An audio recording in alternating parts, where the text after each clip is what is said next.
ಹರಿ ಓಂ. ನಾರಾಯಣಾಯ ಪರಿಪೂರ್ಣಗುಣಾರ್ಣವಾಯ ವಿಶ್ವೋದಯ ಸ್ಥಿತಿಲಯೋನ್ನಿಯತಿಪ್ರದಾಯ ಜ್ಞಾನಪ್ರದಾಯ ವಿಬುಧಾಸುರಸೌಖ್ಯದುಃಖ ಸತ್ಕಾರಣಾಯ ವಿತತಾಯ ನಮೋ ನಮಸ್ತೆ. ಅಭ್ರಮಂ ಭಂಗರಹಿತಂ ಅಜಡಂ ವಿಮಲಂ ಸದಾ ಆನಂದತೀರ್ಥಮತುಲಂ ಭಜೆ ತಾಪತ್ರಯಾಪಹಂ. ಭವತೀಯದನುಭಾವಾದೇಡಮೂಕೋಪಿ ವಾಗ್ಮಿ ಜಡಮತಿರಪಿ ಜಂತುರ್ಜಾಯತೆ ಪ್ರಾಜ್ಞಮೌಲಿಃ ಸಕಲವಚನಚೇತೋ ದೇವತಾ ಭಾರತೀ ಸಾ ಮಮ ವಚಸಿ ನಿಧತ್ತಾಂ ಸನ್ನಿಧಿಂ ಮಾನಸೇ ಚ. ಅಸ್ಮದ್ಗುರುಸಮಾರಂಭಾಂ ಟೀಕಾಕೃತ್ಪಾದಮಧ್ಯಗಾಂ ಶ್ರೀಮದಾಚಾರ್ಯಪರ್ಯಂತಾಂ ವಂದೇ ಗುರುಪರಂಪರಾಂ. ವಿದ್ಯಾಯಾಂ ವಿಬುಧಾಚಾರ್ಯಂ ವೇದಜ್ಞಾನಾಬ್ಧಿಚಂದಿರಂ ದುರ್ಮತಧ್ವಾಂತಮಾರ್ತಾಂಡಂ ಸತ್ಯಧ್ಯಾನಮುನಿಂ ಭಜೆ. ಪಂಚಾಶದ್ವರ್ಷಪರ್ಯಂತಂ ಸತತಂ ರಾಮಪೂಜಕಃ ಶ್ರೀಸತ್ಯಪ್ರಮೋದಗುರುರಾಟ್ ಭಾಸತಾಂ ನೋ ಹೃದಂಬರೆ.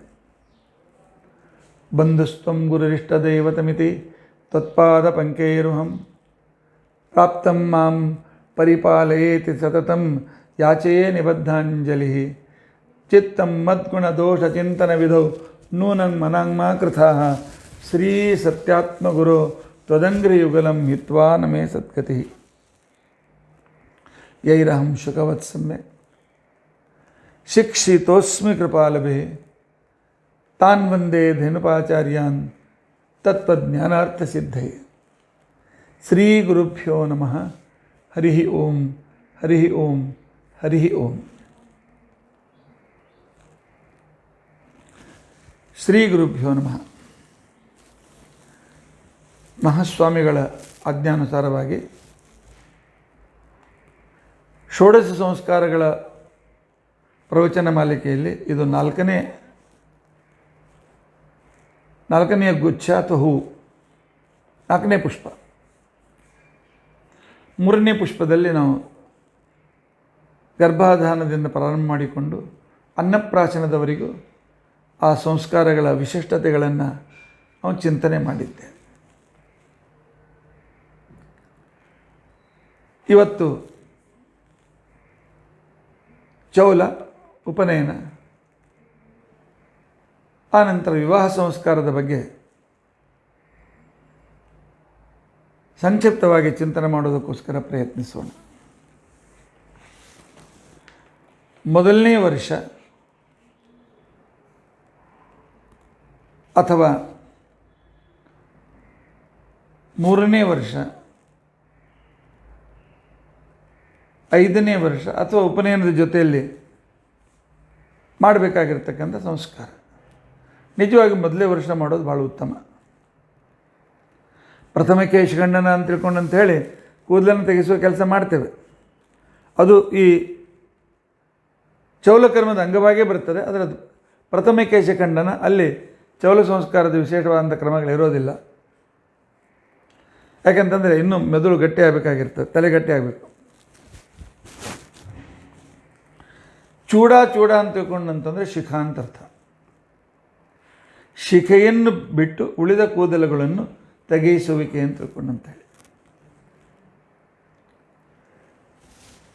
ತಲೆಯ ಮೇಲೆ ಆಕಳಿನ ಪಾದದಷ್ಟು, ಆಕಳಿನ ಪಾದ ಇಷ್ಟು ದೊಡ್ಡದಿರ್ತದೆ, ಇನ್ನೂ ಸ್ವಲ್ಪ ಅಗಲಿರ್ಬೋದು, ಅದರಷ್ಟು ಶಿಖ ಇರಲೇಬೇಕು ಅಂತ ತಿಳ್ಕೊಂಡಂತೇಳಿ ಶಾಸ್ತ್ರಕಾರರು ಹೇಳ್ತಾರೆ. ಈ ಸಂಸ್ಕಾರವನ್ನು ನಾವು ವಿಶೇಷವಾಗಿ ಈ ಸಂಸ್ಕಾರದ ಉದ್ದೇಶವನ್ನು ಹೇಳ್ತಾರೆ. ಬಲ ಆಯು ವರ್ಚಃ ವೃದ್ಧಿಶ್ಚ. ಬಲ, ಆಯುಷ್ಯ, ತೇಜಸ್ಸಿನ ಅಭಿವೃದ್ಧಿ ಆಗ್ತದೆ ಅಂತ ತಿಳ್ಕೊಂಡಂತ ಹೇಳ್ತಾರೆ. ಮ್ಯಾಕ್ಸಿಮಮ್ 3 ಇಲ್ಲ ಉಪನಯನದ ಜೊತೆಗೆ ಮಗುವಿಗೆ ಈ ಚೌಲ ಸಂಸ್ಕಾರ ಆಗಬೇಕು ಅಂತ ತಿಳ್ಕೊಂಡು ನಿಯಮ ಇರ್ತದೆ. ಅಂದರೆ ಹುಟ್ಟಿನಿಂದ ಬಂದಿರತಕ್ಕಂಥ ಪವಿತ್ರವಾದ ಕೂದಲುಗಳನ್ನು ತೆಗೆಯಿಸಿ ಮೆದುಳಿನ 5 ಸಂಧಿಗಳನ್ನು ಸಂರಕ್ಷಣೆ ಮಾಡೋದಕ್ಕೋಸ್ಕರ. ಎಲ್ಲೂ ಪೆಟ್ಟು ಕೊಟ್ಟರೆ ಮನುಷ್ಯ ಬೇಗನೆ ಸಾಯ್ತಾನೆ. ಆ ಸ್ಥಳಗಳು ಅಂತ ತಿಳ್ಕೊಂಡಂತಂದರೆ ಈ ಕಿವಿ, ಈ ಕಿವಿ, ಇಲ್ಲಿ, ಇಲ್ಲಿ, ಇಲ್ಲಿ ಜೋರಾಗಿ ಏಟು ಬಿದ್ದರೆ ಅವನಿಗೆ ಮರಣ, ಅವನು ಉಳಿಸೋದು ಬಹಳ ಕಷ್ಟ. ಅದಕ್ಕೋಸ್ಕರ ಚೂಡಾಕರ್ಮ ಮಾಡಿ 5 ಸಂರಕ್ಷಣೆಗೆ ಶಿಕೆಗಳನ್ನು ಇಡ್ತಕ್ಕಂಥ ಕ್ರಮ. ಆದರೆ ಈಗ ಒಂದಿಟ್ಕೊಳ್ಳಿಕ್ಕೆ ಎಲ್ಲರೂ ಹೇಳ್ತಾರೆ, ಒಂದಿದ್ರೂ ಕೂಡ ಸಾಕು ಅಂತ ತಿಳ್ಕೊಂಡು ಅಂತೇಳಿ ಶಾಸ್ತ್ರಕಾರರು ಹೇಳ್ತಾರೆ. ಈ ಚೂಡಾಕರ್ಮ ಸಂದರ್ಭದಲ್ಲಿ ಪುಣ್ಯವಾಚನಾದಿಗಳನ್ನೆಲ್ಲ ಮಾಡಿ ಆ ಚೂಡಾಕರ್ಮ ಆಗುವವರೆಗೂ ಅಸ್ಯ ಕುಮಾರಸ್ಯ, ಈ ಕುಮಾರನು ಮಾಡಿರ್ತಕ್ಕಂತಹ ಕಾಮಕಾರ ಬಾಲ್ಯದಲ್ಲಿ ಶೈಶವದಲ್ಲಿ ಕೌಮಾರಾವಸ್ಥೆಯಲ್ಲಿ ಕಾಮಚಾರ, ಎಲ್ಲಿ ಬೇಕಾದಲ್ಲಿ ಹೋಗಿರ್ತಾನೆ, ಕಾಮವಾದ, ಏನು ಬೇಕಾದ ಸ್ವಲ್ಪ ತಿಳುವಳಿಕೆ ಬಂದು ಬೇಕಾದ ಅವ್ವಪ್ಪಗೆ ಬೈತಿರ್ತಾನೆ, ಕಾಮಭಕ್ಷಣ, ಅಪೇಯ ಭಕ್ಷಣಗಳನ್ನು ಸಣ್ಣ ಕೂಸದ ಬಿಡು ಅಂತ ತಿಳ್ಕೊಂಡು ಅಂತೇಳಿ ಹೋಟೆಲ್ ಕರ್ಕೊಂಡು ಹೋಗೋರು ಇದ್ದಾರೆ. ಅದಕ್ಕೋಸ್ಕರವೇ ಕರ್ಕೊಂಡು ಹೋಗೋರು ಇದ್ದಾರೆ. ಕಾಮಭಕ್ಷಣ ಇತ್ಯಾದಿ ದೋಷಗಳ ನಿವಾರಣೆ ಮಾಡಿ ವಿಶೇಷವಾಗಿ ಉಪನಯನಕ್ಕೆ ಅಧಿಕಾರ ಸಿಗಲಿ ಅಂತ ತಿಳ್ಕೊಂಡಂಥೇಳಿ ಶಿಖಾಬಂಧನ ರೂಪವಾಗಿರ್ತಕ್ಕಂಥ ಈ ಚೌಲಕರ್ಮವನ್ನು ಮಾಡ್ತಕ್ಕಂಥ ಸಂಪ್ರದಾಯ, ಅದನ್ನು ನಮ್ಮ ಶಾಸ್ತ್ರಕಾರರು ಪ್ರತ್ಯೇಕವಾಗಿ ಹೇಳಿದ್ದಾರೆ. ಇಲ್ಲಿಯವರೆಗೂ ಜಾತಕರ್ಮದವರೆಗೂ ಸಂಸ್ಕಾರಗಳು ಶಿಶುವಿನಲ್ಲಿ ತಂದೆ ತಾಯಿಯಿಂದ ಬಂದ ಅಥವಾ ಬೀಜದಲ್ಲಿ, ಅಂಡಾಶಯದಲ್ಲಿ ಮತ್ತು ಗರ್ಭಕೋಶದಲ್ಲಿರ್ತಕ್ಕಂಥ ದೋಷಗಳ ನಿವಾರಣೆಗೆ ಸಂಸ್ಕಾರಗಳಾದರೆ, ಜಾತಕರ್ಮದಿಂದ ಪ್ರಾರಂಭ ಮಾಡಿಕೊಂಡು ಉಪನಯನ ಸಂಸ್ಕಾರದವರೆಗೂ ಹೊಸ ಶಕ್ತಿಯನ್ನು ಕೊಡಬೇಕ ಸಂಸ್ಕಾರವಾಗಿದೆ. ವಿಶೇಷ ಶಕ್ತಿ ಆಧಾನ, ವಿಶೇಷವಾಗಿರ್ತಕ್ಕಂಥ ಒಂದು ಅದ್ಭುತವಾದಂಥ ವೈಶಿಷ್ಟ್ಯವನ್ನು ತಂದು ಕೊಡಬೇಕೆ ಅಂತ ತಿಳ್ಕೊಂಡಂತೇನಿದೆ. ಇದನ್ನು ಮಾಡಬೇಕು. ಮಾಡ್ತಕ್ಕಂಥ ಸಂದರ್ಭದಲ್ಲಿ ಪುಣ್ಯವಾಚನಗಳನ್ನು ಮಾಡಿ ಆನಂತರ ನಾಪಿತನಿಂದ ಶಸ್ತ್ರವನ್ನು ಇಸಿಕೊಂಡು ಆ ಶಸ್ತ್ರಪೂಜೆಯನ್ನು ಕೂಡ ಮಾಡಿ ಆನಂತರ ನಾಪಿತನ ಕಡೆಯಿಂದ ಕೂದಲನ್ನು ತೆಗೆಸ್ತಕ್ಕಂಥ ಕ್ರಮ. ತತ್ಪೂರ್ವದಲ್ಲಿ ದರ್ಭದಿಂದ ಅದನ್ನು ಸಾಂಕೇತಿಕವಾಗಿ ಕ್ಷೌರವನ್ನು ಮನೆಯಲ್ಲೇ ಮಾಡಬೇಕು, ಪುರೋಹಿತರ ಯಜಮಾನರು ಸೇರಿ. ಮಗುವಿಗೆ ಪುಷ್ಣವಾಯ ಬದುಕೇನ ಅಂಥೇಳಿ ಅಭಿಮಂತ ಮೊಸರು, ಕೊಬ್ಬರಿ ಎಣ್ಣೆ, ಬಿಸಿನೀರು ಯುಕ್ತವಾದಂಥ ಅದನ್ನು ಮಿಕ್ಸ್ ಮಾಡಿ ಅದನ್ನು ಒಂದು ತಲೆಗೆ ಎಲ್ಲ ಕಡೆಗೆ ಸವರಬೇಕು. ಎಲ್ಲ ಕಡೆಗೆ ಸವರುವಿಕೆ ಅಂತ ತಿಳ್ಕೊಂಡು ಅಂಥೇಳಿ ಆ ಕಾಲಕ್ಕೂ ಒಂದು ಮಂತ್ರ ಇದೆ. ಅದಾದ ನಂತರ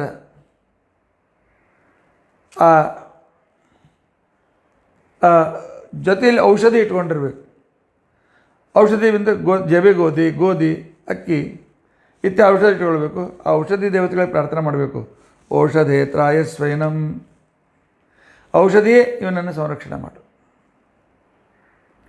ಆನಂತರ ಆಯುಧಕ್ಕೆ ಪ್ರಾರ್ಥನೆ ಮಾಡಿಕೊಳ್ಬೇಕು. ಮಾ ಹಿಂಸಿಹಿ, ನೀನು ಮಗುವಿಗೆ ಗಾಯ ಮಾಡಬೇಡ. ಓಟದೆ ತ್ರಾಯಸ್ವೈನಂ ಮಾ ಹಿಂಸಿಹಿ, ಅಮೀತೋ ಮಾ ಹಿಂಸಿಹಿ, ಈ ಮಗುವನ್ನು ಹಿಂಸಿಸಬೇಡ ಅಂತ ತಿಳ್ಕೊಂಡಂತೆ ಅಂತಕ್ಕಂಥ ರೀತಿಯಿಂದ ಕ್ಷೌರಿಕನಿಂದ ಕ್ಷೌರ ಮಾಡಿಸಿ ಪುನಃ ಮಂಗಲ ಸ್ನಾನಾದಿಗಳನ್ನೆಲ್ಲ ಮಾಡಿಸಿ ಈ ಶಿಖಾ ಇರ್ತಕ್ಕಂಥದ್ದು ಹಿರಿಯರಿಂದ ಬ್ರಾಹ್ಮಣ ಭೋಜನ ಮಾಡಿಸಿ ಹಿರಿಯರಿಂದ ಆಶೀರ್ವಾದವನ್ನು ಮಗುವಿಗೆ ಕೊಡಿಸ್ಬೇಕು. ಯಾಕಂದರೆ ಹಿರಿಯರ ಆಶೀರ್ವಾದದಿಂದ ಶಾಸ್ತ್ರದಲ್ಲಿ ಹೇಳ್ತಾರೆ, ಮನುಸ್ಮೃತಿಕಾರನೇ ಹೇಳ್ತಾನೆ, ಅಭಿವಾದನಶೀಲಸ್ಯ, ಯಾವನು ಯಾವಾಗಲೂ ಹಿರಿಯರಿಗೆ ನಮಸ್ಕಾರ ಮಾಡುವ ಅಭ್ಯಾಸ ಇಟ್ಟುಕೊಂಡಿದ್ದಾನೆ, ನಿತ್ಯಂ ವೃದ್ಧೋಪಸೇವಿನಃ, ದಿನಾಲು ಹಿರಿಯರಿಗೆ ಸೇವಾಯವನ್ನು ಮಾಡ್ತಾನೆ, ಚತ್ವಾರಿ ತಸ್ಯ ವರ್ಧಂತೆ, ಅವನಿಗೆ 4 ವಿಶಿಷ್ಟವಾಗಿ ಅಂಗಡಿಯಲ್ಲಿ ಸಿಗದೇ ಇರತಕ್ಕಂಥ 4 ಸಂಪತ್ತಿಗಳು ಸಿಗ್ತದೆ. ಆಯುಷ್ಯ, ವಿದ್ಯಾ, ಕೀರ್ತಿ ಮತ್ತು ಬಲ. ಯಾವ ಅಂಗಡಿಯಲ್ಲಿ ಸಿಕ್ಕೋದಿಲ್ಲ. ಔಷಧೇ ತ್ರಾಯಸ್ವನಂ ಸದೀತೆ ಮೈನಂ ನ್ಯೂಸಿಹಿ, ಈ ರೀತಿಯಾಗಿರ್ತಕ್ಕಂಥ ಮಂತ್ರಗಳಿಂದ ಅಲ್ಲಿ ಮಂತ್ರಗಳಲ್ಲಿಯೂ ಕೂಡ ಏನಾವಪತ್ ಸವಿತಾಕ್ಷರೇಣ ಮರ್ಚಯತ ಅಂತಕ್ಕಂಥ 3 ಮಂತ್ರಗಳು ಪೂರ್ವದಲ್ಲಿ ಬಲದಲ್ಲಿ ಹಿಂಬದಿ ಇಲ್ಲಿ ಮಾಡಿಕೊಂಡು ಆನಂತರ 3 ಮಂತ್ರ ಹೇಳಿ 4ನೇದು ಮುಖದ ಎದುರಿಗೆ ದರ್ಭವನ್ನು ಕಟ್ ಮಾಡಿ ಆನಂತರ ಮಗುವನ್ನು ಚೋಲ ತಲೆಯ ನಾಪಿತನ ಹತ್ರ ಕೂಲ್ ತೆಗೆಸಿ ಕಳಿಸ್ಬೇಕು. ಆನಂತರ ಗೋಪಿಚಂದನಾದಿಗಳನ್ನು ಹಚ್ಚಿ ಕುಂಕುಮ ಹಚ್ಚಿ ದೇವರ ಎದುರಿಗೆ ಸಾಷ್ಟಾಂಗ ನಮಸ್ಕಾರ ಮಾಡಿ ದೇವರ ಭಗವಂತನಿಂದ ಆಶೀರ್ವಾದ ತೆಗೆದುಕೊಳ್ಬೇಕು.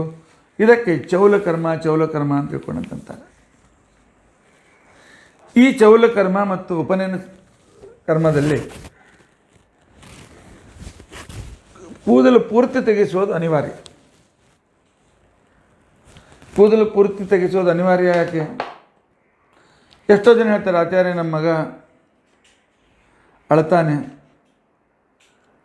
ಆನಂತರ ನಮ್ಮ ಮಗನಿಗೆ ವಿಶೇಷ ರೀತಿಯಾಗಿರ್ತಕ್ಕಂಥ ಸಂದರ್ಭದಲ್ಲಿ ಹಠ ಮಾಡ್ತಾ ಇದ್ದಾನೆ, ಸುಮ್ಮನೆ ಧರ್ಮ ಕತ್ತರಿಸಿ ಉಪನಯನ ಮಾಡಿಬಿಡಿ ಅಂತಕ್ಕಂಥವ್ರು ಭಾಳ ಜನ ಇರ್ತಾರೆ. ಇಲ್ಲ, ಇದು ಆಯುಷ್ಕರ್ಮ, ಆಯುಷ್ಯವನ್ನು ಕೊಡುವಿಕೆ. ಅದಕ್ಕೋಸ್ಕರ ಚರಕ ಸಂಹಿತಾದಲ್ಲಿ ಇದರ ಬಗ್ಗೆ ಹೇಳ್ತಾರೆ. ಪೌಷ್ಟಿಕಂ ವೃಷ್ಯಂ ಆಯುಷ್ಯಂ ಶುಚಿರೂಪಂ ವಿರಾಜನಂ. ಕೂದಲು ತೆಗೆಸುವಿಕೆ ಅಂತ ತಿಳ್ಕೊಂಡಂತಂದರೆ ಒಳ್ಳೆ ಪುಷ್ಟಿ ಬರ್ತದೆ ಶರೀರಕ್ಕೆ. ನಾವೆಲ್ಲ ಕ್ಷೌರ ಮಾಡಿಕೊಂಡು ದಿವಸ 1-2-3 ದಿವಸ ಭಾಳ ಫ್ರೆಶ್ ಇರ್ತೇವೆ. ವೃಷ್ಯಂ ಅವನಲ್ಲೆಲ್ಲ ಬಲವನ್ನು ಬೆಳೆಸಲಿಕ್ಕೆ ಅತ್ಯಂತ ಅದ್ಭುತವಾಗಿದೆ. ಇನ್ನು ದೊಡ್ಡವರಾಗಿದ್ದರೆ ವೃಷ್ಯ ಅಂತಂದರೆ ಉತ್ತಮವಾಗಿರ್ತಕ್ಕಂಥ ವೀರ್ಯೋತ್ಪತ್ತಿಗೆ ಕಾರಣೀಭೂತವಾಗಿದೆ. ಒಳ್ಳೆಯ ಆಯುಷ್ಯ ಸಿಗ್ತದೆ. ಆದ್ದರಿಂದ ಇದಕ್ಕೆ ಆಯುಷ್ಕರ್ಮ ಅಂತ ತಿಳ್ಕೊಂಡಂತೇಳಿ ನಾವೆಲ್ಲ ಸಣ್ಣವರಿದ್ದಾಗಿನಿಂದಲೂ ಇದನ್ನು ಕೇಳ್ತಾ ಬಂದಿದ್ದೇವೆ. ಆಯುಷ್ಕರ್ಮ ಅಂತ ತಿಳ್ಕೊಂಡು ಕರೀತಾರೆ. ಶುಚಿ ರೂಪಂ, ಪಾವಿತ್ರ್ಯ ಬರ್ತದೆ, ಒಂದು ತೇಜಸ್ಸು ಬರ್ತದೆ. ಅದಕ್ಕೋಸ್ಕರ ಈ ರೀತಿಯಾಗಿರ್ತಕ್ಕಂಥ ರೀತಿಯಲ್ಲಿ ಈ ಚೌಲ ಸಂಸ್ಕಾರವನ್ನು ಮಾಡಿಸ್ಬೇಕು ಅಂತ ತಿಳ್ಕೊಂಡಂದಿದ್ದೆ.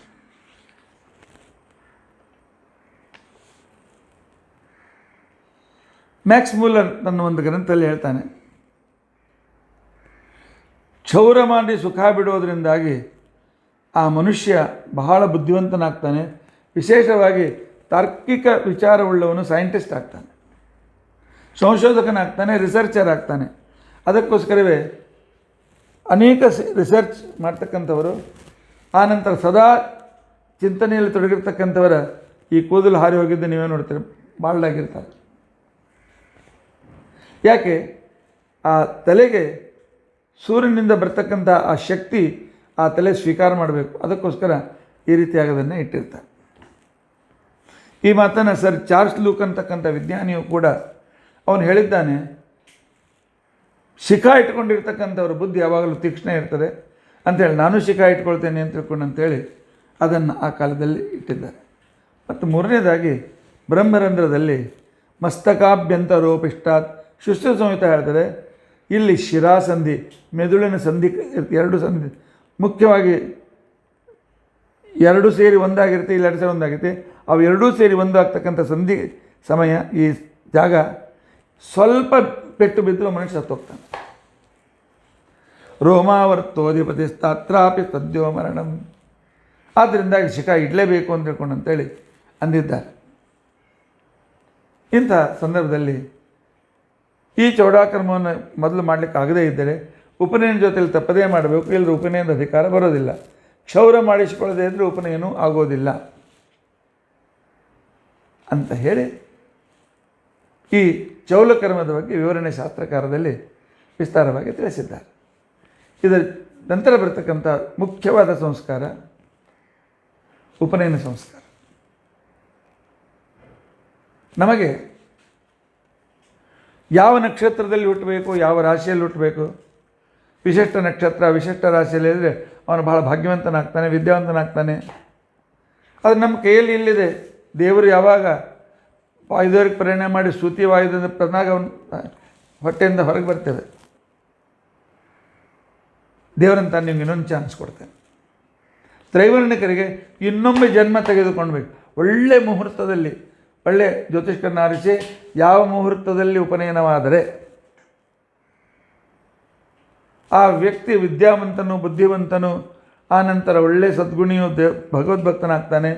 ಅಂಥ ಮುಹೂರ್ತದಲ್ಲಿ ಉಪನಯನ ಮಾಡಬೇಕು ಅಂತ ತಿಳ್ಕೊಂಡಂತಿದೆ. ಅದರಿಂದ ಇನ್ನೊಂದು ಜನ್ಮಕ್ಕೆ ದೇವರು ಕೊಟ್ಟಿರ್ತಕ್ಕಂಥ ಇನ್ನೊಂದು ಚಾನ್ಸ್. ಅದಕ್ಕೆ 8ನೇ ವರ್ಷದಲ್ಲಿ ಈ ಉಪನಯನವನ್ನು ಮಾಡಬೇಕು. ಬುದ್ಧಿವಂತನಾಗಿದ್ದರೆ 5ನೇ ವರ್ಷ, ಆನಂತರ ಅಷ್ಟು ಆ್ಯಕ್ಟಿವ್ ಇಲ್ಲದೆ ಇದ್ದರೆ 8ನೇ ವರ್ಷಕ್ಕೆ ಮಾಡಬೇಕು. ಗರ್ಭಾಷ್ಟಮ 7 ಅಥವಾ 8. ಯಾಕೆ ಮಾಡಬೇಕು? ಉಪನಯನದ ಮುಖ್ಯವಾಗಿರ್ತಕ್ಕಂಥ ಉದ್ದೇಶವೇನು? ಉಪನಯನದ ಮೊದಲನೇ ಉದ್ದೇಶ ವೇದ ಅಧ್ಯಯನದ ಅಧಿಕಾರ ಸಿಗ್ತದೆ. ಎರಡನೆಯದ್ದು ಮುಖ್ಯವಾಗಿ ಗುರುಗಳಿಂದ ಗಾಯತ್ರಿ ಉಪದೇಶ ಸಿಗ್ತದೆ, ಯಾವುದರಿಂದ ನಮ್ಮ ಬ್ರಾಹ್ಮಣ್ಯದ ಸಂರಕ್ಷಣೆ ಆಗ್ತದೆ. ಮೂರನೆಯದ್ದು ಮುಖ್ಯವಾಗಿರ್ತಕ್ಕಂಥದ್ದು ಮನುಷ್ಯನ ನವನವೋನ್ಮೇಷ ಶಾಲಿನಿಯಾಗಿರ್ತಕ್ಕಂಥ ಬುದ್ಧಿಯ ಬೆಳವಣಿಗೆ. ಇದೇ ಉಪನಯನದ ಮುಖ್ಯ ಉದ್ದೇಶ. ಉಪನಯನ ಹೋಮವಾದ ನಂತರ ಮೇಧಾಜನನ ಶಾಂತಿ ಅಂತ ತಿಳ್ಕೊಂಡಂತೇಳಿ ಅಶ್ವತ್ಥ ವೃಕ್ಷದ ಟೊಂಗಿಯನ್ನು ತಂದು ಪೂಜೆ ಮಾಡಿ, ಎಲ್ಲ ದೇವತೆಗಳ ಸನ್ನಿಧಾನಯುಕ್ತವಾಗಿರ್ತಕ್ಕಂಥ ಬ್ರಹ್ಮವೃಕ್ಷ ನೀನು, ನಿನ್ನ ವೃಕ್ಷದ ಟೊಂಗಿಗಳಿಂದ ಕೆಳಗೆ ಬಂದು ಮತ್ತೆ ಪುನಃ ಮತ್ತೊಂದು ಗಿಡ ಬೆಳೆದು ಬರ್ತದೆ, ನಿನಗೆ ಮರಣ ಇಲ್ಲ ಅಂತ ಅಶ್ವತ್ಥ ವೃಕ್ಷಕ್ಕೆ ಪೂಜೆಯನ್ನು ಮಾಡಿಸಿ, ಆ ಕಾಲದಲ್ಲಿ ತಂದೆಯಾಗಿರ್ತಕ್ಕಂಥ ವ್ಯಕ್ತಿ ಅವನ ಬಲಗಿವಿಯ ಮೇಲೆ ಕೈಯನ್ನು ಇಟ್ಟು ಮೇಧಾಸೂಕ್ತವನ್ನು ಹೇಳ್ತಾನೆ. ಇದೇ ಉಪನಯನದ ಮುಖ್ಯವಾದ ಅಂಗಗಳು. ಇದು ಮೂರನೇ ಅಂಗ. ಅದರಲ್ಲಿ ಇನ್ನೂ ವಿಶೇಷ ಅಂಗ. ಯಾಕೆ ಅಂತ ತಿಳ್ಕೊಂಡಂತಂದರೆ, ಯೋಗಶಾಸ್ತ್ರದ ಪ್ರಕಾರ ಪ್ರತಿಯೊಬ್ಬ ವ್ಯಕ್ತಿಯ ಸಣ್ಣ ಮೆದುಳಿನಗೆ ಹತ್ತಿಕೊಂಡು ಒಂದು ಎಂಡೋಕ್ರೈನ್ ಗ್ಲ್ಯಾಂಡ್ ಇದೆ, ನಿರ್ನಾಳ ಗ್ರಂಥಿ ಇದೆ. ಅದಕ್ಕೆ ಇವತ್ತಿನ ದಿವಸದಲ್ಲಿ ಪಿಟ್ಯೂಟರಿ ಇತ್ಯಾದಿಗಳನ್ನು ಕೂಡ ಹೆಸರಿನಿಂದಲೂ ಕೂಡ ಕರೀತಾರೆ. ಈ ನಿರ್ನಾಳ ಗ್ರಂಥಿ ಎಂಡೋಕ್ರೈನ್ ಗ್ಲ್ಯಾಂಡಿನಲ್ಲಿ ಅತಿ ಸೂಕ್ಷ್ಮವಾಗಿರ್ತಕ್ಕಂಥ ಆ್ಯಕ್ಟಿವ್ ಆದ ಆಟಮ್ಗಳಿವೆ. ಆ್ಯಕ್ಟಿವ್ ಆಗಿರ್ತಕ್ಕಂಥ ಬುದ್ಧಿದಾಯಕವಾದ ಆಟಮ್ಗಳಿವೆ. ಇವುಗಳಲ್ಲಿ ನಾರ್ಮಲ್ ಹುಟ್ಟಿರ್ತಕ್ಕಂಥ ಮಕ್ಕಳಲ್ಲಿ 3ರಿಂದ 4 ಈ ಬುದ್ಧಿಪುಂಜಗಳು ವಿಕಸಿತವಾಗಿರ್ತವೆ. ಐಟಮಿನ ಆ ಒಂದು ಸಮೂಹಕ್ಕೆ ಪುಂಜ ಅಂತ ನಾವು ಕರೆಯೋಣ, ಭಾಳ ಸೂಕ್ಷ್ಮ ಇರ್ತದೆ. ಅವನು 3-4 ಜಾಗೃತವಾಗಿದ್ದರೆ ಅವನು ನಾರ್ಮಲ್ ಹುಡುಗ, ನಾರ್ಮಲ್ ಬಟ್ ಎಲ್ಲರಂತೆ ಬೆಳಿತಾನೆ, ಶಾಲೆಗೆ ಹೋಗ್ತಾನೆ ಇತ್ಯಾದಿ. ಅದು 3ಕ್ಕಿಂತ ಕಡಿಮೆ ಆಗಿದ್ದರೆ ಆ ವ್ಯಕ್ತಿ ಮೆಂಟಲ್ ರಿಟೈರ್ಡ್, ಮತಿವಂದನಾಗಿ ಹುಡ್ತಾನೆ. ಅದೇ 8ರಿಂದ 7-8ರಷ್ಟು ಅದು ವಿಕಸಿತವಾಗಿದ್ದರೆ ಅಲ್ಲಿಯ ಧೀಕೇಂದ್ರದ ಆ ಬುದ್ಧಿ ಪುಂಜಗಳು ಆ ವ್ಯಕ್ತಿ ರ್ಯಾಂಕ್ ಹೋಲ್ಡರ್ ಆಗ್ತಾನೆ. ಯಾವಾಗಲೂ ಕ್ಲಾಸಿಗೆ ಮೊದಲನೇ ನಂಬರ್ ಬರ್ತದೆ, ವರ್ಗಕ್ಕೆ ಪ್ರಥಮನಾಗಿ ಬರ್ತಾನೆ. ಅವನು 18ಕ್ಕಿಂತ ಹೆಚ್ಚು ಅವನಲ್ಲಿ ಈ ಬುದ್ಧಿಪುಂಜಗಳು ಅಣುಗಳು ವಿಕಸಿತವಾಗಿದ್ದರೆ ಜಗತ್ತಿನಲ್ಲಿ ಅದ್ಭುತ ಬುದ್ಧಿವಂತ ಅಂತ ಅನಿಸ್ಕೊಳ್ತಾನೆ.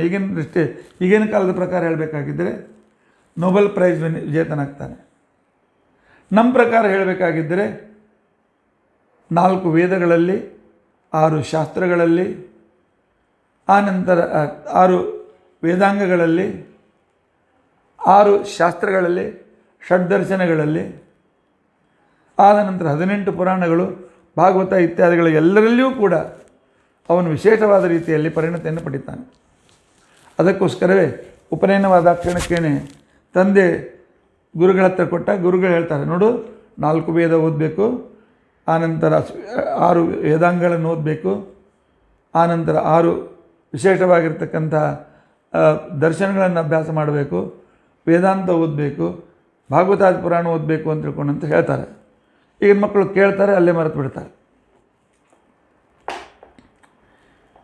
ಅದೇ ಒಂದು ವೇಳೆ 20ಕ್ಕಿಂತ ಹೆಚ್ಚು ಜಾಗೃತವಾಗಿದ್ದರೆ ಅವನು ವೇದದ್ರಷ್ಟ ಋಷಿ ಆಗ್ತಾನೆ. ಅದೇ ಧೀಕೇಂದ್ರಗಳು 26ಕ್ಕಿಂತ ಹೆಚ್ಚಿದ್ದರೆ ಅವನು ದೇವತೆ ಅಂತ ಅನಿಸ್ಕೊಳ್ತಾನೆ. 24ರಿಂದ ಹೆಚ್ಚಿದ್ದರೆ ಅವು 32 ಆ ಧೀಕೇಂದ್ರಗಳು ವಿಕಸಿತ ಇತ್ತು ಅಂದರೆ ಅದಕ್ಕೆ ಗುಣ ಅಂತ ಕರೀತಾರೆ. ಅದು ಆ ವ್ಯಕ್ತಿ ರುಜುವಾಗಿ ವಾಯು ಮತ್ತು ಬ್ರಹ್ಮ ಪದವಿಗೆ ಬರ್ತಾನೆ.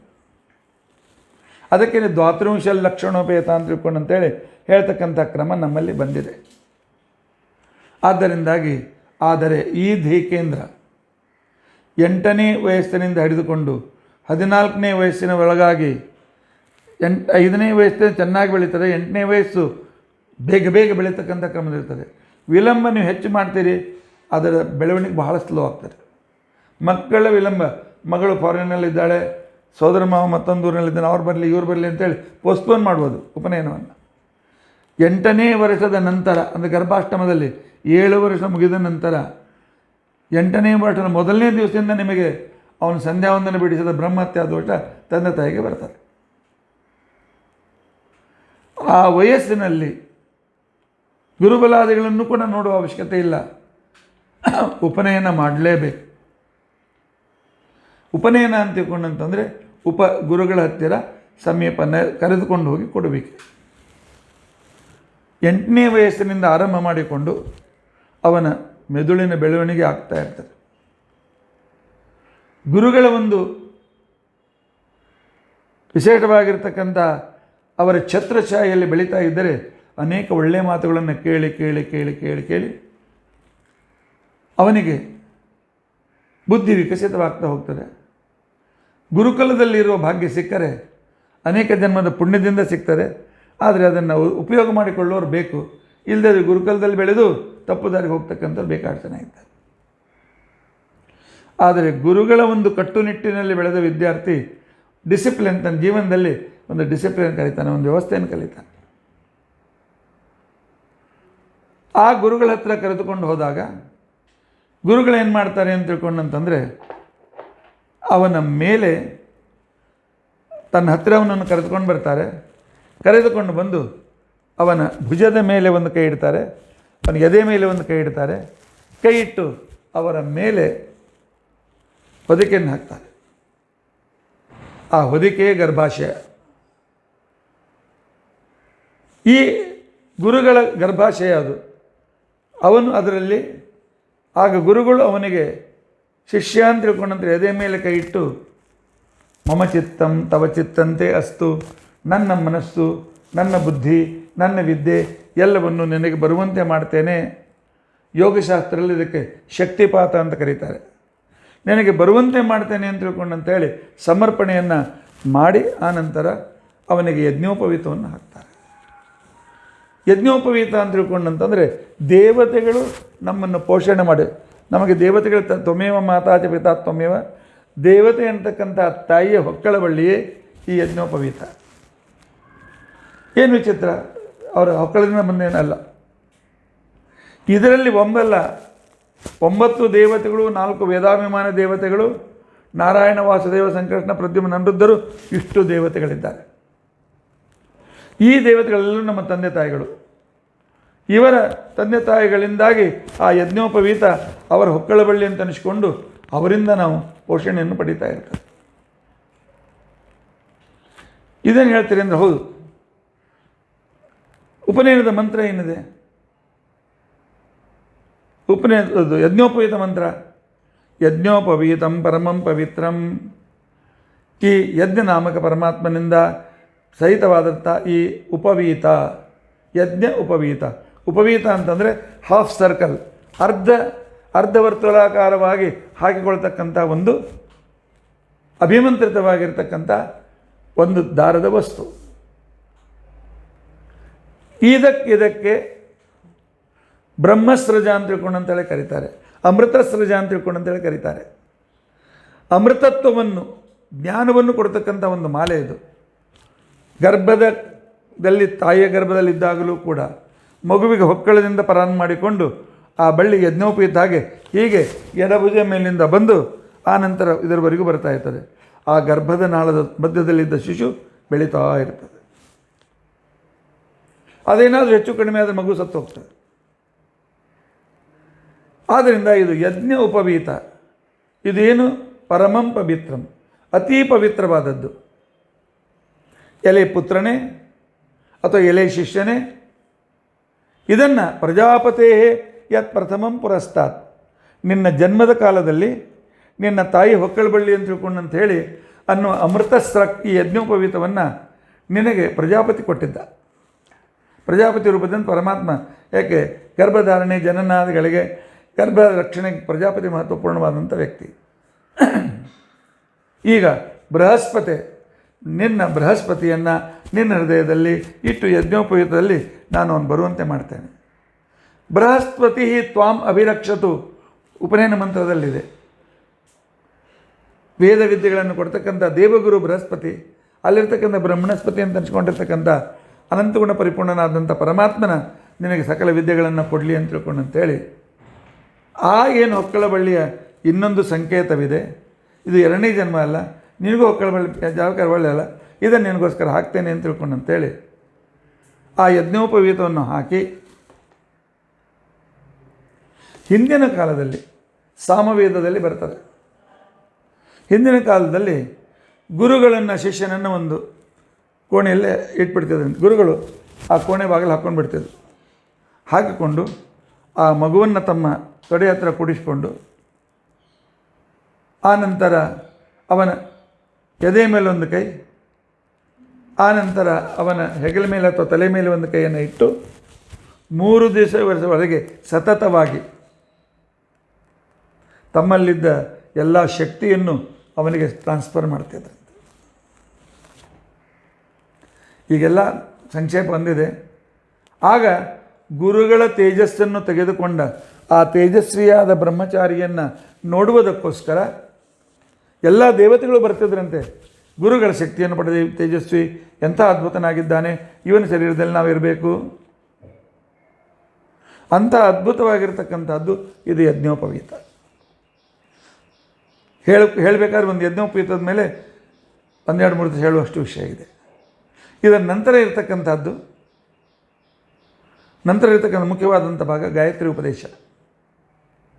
ಒಳ್ಳೆ ತತ್ವಜ್ಞನಾದ, ಮಂತ್ರಸಿದ್ಧನಾದ, ವೇದ ಪುರಾಣಾದಿಗಳನ್ನು ಪ್ರವಚನ ಮಾಡುವ ಸಮರ್ಥನಾದ ವ್ಯಕ್ತಿಯಿಂದ ಅಥವಾ ಮಹಾಸ್ವಾಮಿಗಳ ಅದರಲ್ಲಿ ವಿರಾಜಮಾನರಾಗಿರ್ತಕ್ಕಂಥ ಮಧ್ವಾಚಾರ್ಯ ಪೀಠದ ವಿರಾಜಮಾನಾಗಿರ್ತಕ್ಕಂಥ ಮಹಾಸ್ವಾಮಿಗಳ ಮುಖಾಂತರ ಗಾಯತ್ರಿ ಉಪದೇಶವನ್ನು ಕೊಡಿಸ್ಬೇಕಂತೆ. ಗಾಯತ್ರಿ ಉಪದೇಶ ಕೊಡಿಸೋದು ಅಂತಂದೇನು, ತಾವೇನು ಎಷ್ಟು ಜಪ ಮಾಡಿದ್ದಾರೆ ಆ ಶಕ್ತಿಯನ್ನು ಅವನಿಗೆ ಟ್ರಾನ್ಸ್ಫರ್ ಮಾಡೋದು ಅಂತ ಅರ್ಥ. ಅದಕ್ಕೆ ಬಲಗವಿಯಲ್ಲಿ ಅದನ್ನು ಉಪದೇಶ ಮಾಡ್ತಾರೆ. ಈಗಿನ ಕಾಲಕ್ಕೆ ಅಪ್ಪಂದರು ನಾವು ಕೊಡಬೇಕು ಅಂತೇಳಿ. ನಿಮ್ಮ ಮಗನಿಗೆ ಗಾಯತ್ರಿ ಮಂತ್ರ ಉಪದೇಶ ಕೊಡೋದಿದ್ದರೆ 24,000 ಗಾಯತ್ರಿ ಜಪ ಉಪನಯನದ ಪೂರ್ವದಲ್ಲೇ ನೀವು ಮಾಡಿರಬೇಕು. ಆ ಶಕ್ತಿಯನ್ನೇ ನಿಮ್ಮ ಮಗನಿಗೆ ಕೊಡಬೇಕು. ಇಲ್ಲದೇ ಇದ್ದರೆ ತಂದೆಗೆ ಅಧಿಕಾರವಿಲ್ಲ. ಈಗ ಎಲ್ಲ ಬಿಟ್ಟಿದ್ದಾರೆ, ಬಿಡಬೇಕು ಅಂತಕೊಂಡು ಅರ್ಥ ಅಲ್ಲ, ಇಟ್ಕೊಳ್ಬೇಕು, ತಿಳಿದುಕೊಳ್ಳಬೇಕು, ಹೊಸದಾಗಿದ್ದನ್ನು ಅರ್ಥ ಮಾಡಿಕೊಳ್ಬೇಕು. ಇಂಥ ಈಗಿನ ಶೋಚನೀಯ ಪರಿಸ್ಥಿತಿಯನ್ನು ಅಂತಂದರೆ ಅವ್ರಿಗೆ ಹೊದಿಕೆ ಹಾಕಿದ ನಂತರ ಪುರೋಹಿತರು ಮೊದಲು ಅಪ್ಪನಿಗೆ ಪ್ರಾಂಟ್ ಮಾಡಬೇಕು. ಓಂ ಭೂರ್ಭುವಸ್ವ ಅಂತನ್ನಿ ಅವನು ತನ್ನ ಮಗನ ಕಿವಿಯಾಗಿ ಹೇಳ್ತಾನೆ. ತತ್ಸವಿತರು ಅಂತ ಹೇಳ್ತಾನೆ. ನೀವು ಎಷ್ಟು ಕೇಳ್ಕೊತಾನೋ, ಇವನು ಅಪ್ಪ ಎಷ್ಟು ಸರಿ ಉಚ್ಚಾರಣೆ ಮಾಡ್ತಾನೋ, ಮಗ ಎಷ್ಟು ಗ್ರಹಣ ಮಾಡ್ತಾನೋ, ಎಲ್ಲ ನಾಟಕ. 24,000 ಗಾಯತ್ರಿ ಜಪ ಮಾಡದೇ ಇದ್ದರೆ ದಮ್ಮಯ್ಯ ನೀವು ಒಳ್ಳೆ ಜ್ಞಾನಿಗಳ ಕಡೆಯಿಂದ ಗಾಯತ್ರಿ ಉಪದೇಶವನ್ನು ಮಾಡಿಸ್ರಿ. ಹೇಗೆ ನಿಮಗೆ 24,000 ಮಿನಿಮಮ್ 24 ಲಕ್ಷ ಮಾಡಬೇಕು ಅಂತಿದೆ, ನಿಮಗೆ ಉಪದೇಶ ಕೊಡೋ ಯೋಗ್ಯತೆ ಬರೋದಿಲ್ಲ. ಇರಲಿ, ಗಾಯತ್ರಿ ಉಪದೇಶ. ಗಾಯತ್ರಿ ಮಂತ್ರವನ್ನು ಧಾರಣ ಮಾಡಿದ ವ್ಯಕ್ತಿ ಜಗತ್ತಿನಲ್ಲಿ ಅತೀ ಸಮರ್ಥವನ್ನಾಗಿರ್ತಕ್ಕಂಥ ವ್ಯಕ್ತಿ. ಬ್ರಹ್ಮಾಸ್ತ್ರದ ಬೀಜ ಮಂತ್ರವೇ ಗಾಯತ್ರಿ. ಅಂಥ ಅದ್ಭುತ ಅದನ್ನು ಪಡಿತಾನೆ. ಆ ಗಾಯತ್ರಿಯಲ್ಲಿ ಪ್ರಾರ್ಥನೆ ಇದೆ. ಓಂ ಸೂರ್ಯಾಂತಕದನಾಗಿರ್ತಕ್ಕಂಥ ನಾರಾಯಣನೇ ನೀನು ಗುಣಪೂರ್ಣನಾಗಿದ್ದಿ. ಭೂಹು ಪರಮಾತ್ಮ ನೀನು ಗುಣಪೂರ್ಣ ಅಷ್ಟೇ ಅಲ್ಲ, ದೇಶತಃ ಕಾಲತಃ ಅನಂತನಾಗಿ ಅನಂತ ಗುಣಗಳಿಂದ ಅನಂತ ಗುಣಗಳ ಅನಂತ ಪಟ್ಟಿನಲ್ಲಿ ನೀನು ಗುಣಪೂರ್ಣನಾಗಿದ್ದೆ. ಪರಮಾತ್ಮ ನೀನು ಭುವ, ಶ್ರೇಷ್ಠ ಕಾಂತಿಯಿಂದ ಯುಕ್ತನಾಗಿದ್ದಿ, ಉತ್ತಮ ತೇಜಸ್ಸಿನಿಂದ ಸಹಿತನಾಗಿದ್ದೆ. ಸುವಹ, ಪರಮಾತ್ಮನ್ ನೀನು ಅನಂತ ಸುಖಿಯಾಗಿದ್ದಿ. ತತ್, ಸರ್ವತ್ರದಲ್ಲಿ ವ್ಯಾಪ್ತನಾಗಿದ್ದಿ. ಸವಿತು, ಜಗತ್ತಿನ ಸೃಷ್ಟಿಯಾದಿ ಅಷ್ಟಕರ್ತೃತ್ವವನ್ನು ಮಾಡ್ತಕ್ಕಂಥವನಾಗಿದ್ದಿ. ಆನಂತರ ವರೇಣ್ಯಂ, ಅಕ್ಷರ ಪುರುಷರು ಅಂತ ಅನಿಸ್ಕೊಂಡಿರ್ತಕ್ಕಂಥ, ಕ್ಷರಾಕ್ಷರ ಪುರುಷರು ಅಂತ ಅನಿಸ್ಕೊಂಡಿರ್ತಕ್ಕಂಥ ಪರಮಾದಿ ದೇವತೆಗಳು, ಆನಂತರ ಅಕ್ಷರ ಪುರುಷರಾದ ಮಹಾಲಕ್ಷ್ಮೀ ದೇವಿ, ಇಂಥ ಅತಿ ಶ್ರೇಷ್ಠರು ಯಾವಾಗಲೂ ನಿನ್ನನ್ನು ಸ್ತೋತ್ರ ಮಾಡ್ತಾ ಇರ್ತಾರೆ, ಪೂಜೆ ಮಾಡ್ತಾ ಇರ್ತಾರೆ. ರಮಾಬ್ರಹ್ಮಾದಿ ಸ್ತುತ ಪೂಜಿತ. ಪರಮಾತ್ಮನ್ ಭರ್ಗ, ನೀನು ನಿನ್ನ ಅದ್ಭುತವಾದ ಸಾಮರ್ಥ್ಯದಿಂದ ಜಗತ್ತಿಗೆ ಭರಣ ಪೋಷಣೆಯನ್ನು ಮಾಡ್ತಿ. ಭರಣ ಅಂತಿಕೊಂಡಂತಂದರೆ ಇರ್ತಕ್ಕಂಥ ಶಕ್ತಿಯನ್ನು ಉಳಿಸಿಕೊಳ್ಳುವಿಕೆ. ಪೋಷಣ ಅಂತಂದರೆ ಹೆಚ್ಚಿನ ಶಕ್ತಿಯನ್ನು ಕೊಟ್ಟು ಬೆಳೆಸಬೇಕೆ, ಯೋಗಕ್ಷೇಮ ಇದ್ದಾಗ. ಭರಣ ಪೋಷಣೆಯನ್ನು ಮಾಡ್ತಕ್ಕಂಥ ವ್ಯಕ್ತಿ ನೀನು ಪರಮಾತ್ಮ. ಆದರೆ ಅದರ ಜೊತೆಯಲ್ಲಿ ದೇವ, ಜಗತ್ತಿನ ಶಿಷ್ಟ್ಯಾದಿ ಕಾರ್ಯಗಳನ್ನು, ಇಷ್ಟೆಲ್ಲ ಶಿಷ್ಟ್ಯಾದಷ್ಟ ಕರ್ತೃತ್ವಗಳನ್ನು ಮಾಡಬೇಕಾದರೆ ದೇವ, ನಿಮಗೊಂದು ಆಟ ಇದು. ಆಡ್ತಾ ಮಾಡ್ತೀವಿ. ನೀವು ಕ್ರೀಡಾಯಾಮ ಅಂತ ಅನ್ನೋದು ಹಾಕೋದ್ರಿಂದ ಪರಮಾತ್ಮನಿಗೇನು ಶ್ರಮ ಇಲ್ಲ, ಸುಲಭವಾಗಿ ಕೊಡ್ತಾನೆ. ಶ್ರಮದಿಂದ ಕೊಡೋರು ಸ್ವಲ್ಪ ಕೊಡ್ತಾರೆ. ಇಂಥ ನಿನ್ನನ್ನು ಧೀಮಹಿ, ನಾವು ನಮ್ಮ ಹೃದಯ ಮಂದಿರದಲ್ಲಿ ಧ್ಯಾನ ಮಾಡ್ತೇವೆ. ಪರಮಾತ್ಮ ಒಂದೇ ಪ್ರಾರ್ಥನೆ ಇದೆ, ನಹ ಧಿಯ, ನಮ್ಮ ಬುದ್ಧಿಗಳನ್ನು ಭಗವಂತನ ಕಡೆಗೆ ಪ್ರೇರಿಸು. ನಮ್ಮ ಬುದ್ಧಿಗಳನ್ನು ಸೂರ್ಯಾಂತರ್ಗತನಾದ ನಾರಾಯಣನನ್ನು ಒಲಿಸುವುದಕ್ಕೋಸ್ಕರ ಪ್ರೇರಿಸು. ನಮ್ಮ ಬುದ್ಧಿಗಳನ್ನು ಅಂದರೆ ಮನಸ್ಸು, ಬುದ್ಧಿ, ಮೇಧ ಇತ್ಯಾದಿ ಎಲ್ಲವನ್ನು ಪರಮಾತ್ಮ ಸತ್ಕಾರ್ಯಗಳಲ್ಲಿ ಪ್ರೇರಿಸು. ಈ ರೀತಿಯಾಗಿ ಜೀವನದಲ್ಲಿ ಭಗವತ್ ಪ್ರಾಪ್ತಿಯನ್ನು ಪಡೆಯಬೇಕಾಗಿದ್ದರೆ ಏನು ಶಕ್ತಿ ಬೇಕು, ಅದನ್ನು ಪ್ರಾರ್ಥನೆ ಈ ಗಾಯತ್ರಿ ಮಂತ್ರದಲ್ಲಿದೆ. ಗಾಯತ್ರಿ ಮಂತ್ರವನ್ನು ದಿನಾಲು ಹೇಳ್ತಕ್ಕಂಥ ವ್ಯಕ್ತಿ ಎಂದಿಗೂ ಉಪವಾಸ ಬೀಳೋದಿಲ್ಲ. ಸಮಯ ಆಗಿದೆ, ನಾನು ಹೇಳೋದಿಲ್ಲ. ನಾನು ಅನ್ಎಂಪ್ಲಾಯ್ಡ್ ವ್ಯಕ್ತಿಗಳ ಮೇಲೆ ಪ್ರಯೋಗ ಮಾಡಿದ್ದೇನೆ. ಗಾಯತ್ರಿ ಜಪ ಮಾಡಿ 2-3 ತಿಂಗಳ ಒಳಗಾಗಿ ಉತ್ತಮವಾದ ಕೆಲಸವನ್ನು ಪಡೆದಂತಕ್ಕಂಥವರು 100 ಜನ ಇದ್ದಾರೆ. ಈ ಕೆಲಸ ಏಕೆ? ಬ್ರಾಹ್ಮಣ್ಯ ಉಳಿತದೆ. ಕುರಿಯಾದನ್ಯಂ ನಮಾ ಕುರಿಯಾತ್, ಮೈತ್ರೋ ಬ್ರಾಹ್ಮಣ ಉಚ್ಚತೆ ಅಂತ ತಿಳ್ಕೊಂಡಂತೇಳಿ ಇದನ್ನು ಹೇಳ್ತಾರೆ. ಆದ್ದರಿಂದಾಗಿ ಈ ಉಪನಯನ ಸಂಸ್ಕಾರ ಬಹಳ ಮಹತ್ವಪೂರ್ಣವಾದದ್ದು. ಗಾಯತ್ರಿ ಗ್ರಹಣ ರೂಪವಾಗಿರ್ತಕ್ಕಂಥ ಸಂಸ್ಕಾರ ಅತಿ ಶ್ರೇಷ್ಠವಾಗಿರ್ತಕ್ಕಂಥ ಸಂಸ್ಕಾರ. ಈ ಗಾಯತ್ರಿ ಸಂಸ್ಕಾರ ಅಂಗವಾಗಿ ಉಪನಯನ, ಗುರುಗಳ ಹತ್ತಿರ ಬೈದು ಒಪ್ಪಿಸುವಿಕೆ, ಮನೇಲಿ ಇಟ್ಕೊಳ್ಳೋದಲ್ಲ. ಇಲ್ಲ, ತಾನು ಗುರುವಾಗಿ ಅವನಿಗೆಲ್ಲ ಶಾಸ್ತ್ರಗಳನ್ನು ಪಾಠ ಹೇಳಬೇಕು. ಆಗ ಗುರುಗಳೇನು ಮಾಡ್ತಾರೆ? ಉಪನಯನ, ಎಕ್ಸ್ಟ್ರಾ ಜ್ಞಾನದ ಕಣ್ಣುಗಳನ್ನು ಹಚ್ತಾರೆ. ನಯನ ಅಂದರೆ ಕಣ್ಣು, ಜ್ಞಾನದ ಹೊಸ ಕಣ್ಣುಗಳನ್ನು ಹಾಕ್ತಾರೆ. ಅದಕ್ಕೋಸ್ಕರ ದಾಸರು ಹೇಳಿದರು, ಹೊಸ ಕಣ್ಣನ್ನು ನನಗೆ ಕರುಣಿಸು ಅಂತ ತಿಳ್ಕೊಂಡಂತೆ ಹಚ್ಚಲೇಬೇಕು ಜಗದಂಬ. ಮಹಾಲಕ್ಷ್ಮಿಗೆ ಪ್ರಾರ್ಥನೆ ಮಾಡ್ತಾರೆ, ಎಲೆ ಜಗದಂಬೆಯಾದ ಮಹಾಲಕ್ಷ್ಮಿಯೇ ಹೊಸ ಕಣ್ಣನ್ನು ನನಗೆ ಹಚ್ಚು ಅಂತ ತಿಳ್ಕೊಂಡಂತೇಳಿ ಕೇಳ್ಕೊತಾರೆ. ಪರಮಾತ್ಮ ಹೇಳ್ತಾನೆ, ದಿವ್ಯಂ ದದಾಮಿತೆ ಚಕ್ಷು. ಗಾಯತ್ರಿಯಿಂದ, ಗುರುಕುಲ ವಾಸದಿಂದ, ಗುರುಗಳ ಅನುಗ್ರಹದಿಂದ ಹೊಸ ಕಣ್ಣು ಬರ್ತದೆ. ಅದ್ಭುತವಾಗಿರ್ತಕ್ಕಂಥ ಜ್ಞಾನದಿಂದ ನಾವು ಯಾವಾಗಲೂ ಉದ್ಧತರಾಗ್ತೇವೆ. ಈ ಉಪನಯನ ಸಂಸ್ಕಾರದ ನಂತರ ಬರ್ತಕ್ಕಂಥದ್ದು ವಿವಾಹ ಸಂಸ್ಕಾರ. ಒಂದು 10 ನಿಮಿಷ ಹೆಚ್ಚಾಗ್ತದೆ ಸಮಯದ ಸಂದರ್ಭ, ಸಂಕ್ಷಿಪ್ತವಾಗಿ ನಾನು ಮಾಡ್ತೇನೆ.